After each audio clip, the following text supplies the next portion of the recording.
AP మద్యం స్కామ్లో ప్రభుత్వం కీలక నిర్ణయం తీసుకుంది. A1 కసిరెడ్డి రాజశేఖర్ రెడ్డిని ప్రాసిక్యూట్ చేయడానికి అనుమతిస్తూ తాజాగా ఆదేశాలు జారీ చేసినట్టు ప్రచారం జరుగుతోంది.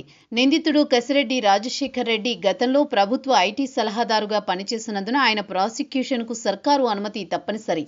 కేసు దర్యాప్తు చేస్తున్న సిట్ అధికారులు న్యాయపరమైన చిక్కులు ఎదుర్కోకుండా ఉండేందుకు ప్రాసిక్యూషన్కు అనుమతి తీసుకున్నట్టు చెబుతున్నారు. ప్రభుత్వ తాజా నిర్ణయంతో A1 కసిరెడ్డి రాజశేఖర్ రెడ్డికి మరింత ఉచ్చు బిగిసినట్లేనని అంటున్నారు. ఇప్పటికే లిక్కర్ కేసులో అరెస్టైన కేసిరెడ్డి విజయవాడ జైలులో రిమాండ్ ఖైదీగా ఉన్నారు. ఆయన గతంలో ఐటీ సలహాదారుగా పనిచేయడంతో ప్రభుత్వం నుంచి జీతభత్యాలు తీసుకున్నారు. దీంతో ఆయనను ప్రాసిక్యూట్ చేయడానికి ప్రభుత్వం అనుమతించాల్సి ఉంది. లేదంటే న్యాయపరమైన చిక్కుముళ్లు ఎదురయ్యే అవకాశం ఉంది. ఈ కారణంతోనే సిట్ వినతి మేరకు కేసిరెడ్డి రాజశేఖర్ రెడ్డి ప్రాసిక్యూషన్కు ప్రభుత్వం అనుమతిచ్చింది. మద్యం స్కామ్పై దర్యాప్తు మందకొడిగా సాగుతోందని విమర్శల నేపథ్యంలో ప్రభుత్వం తాజా నిర్ణయం చర్చనీయాంశమైంది.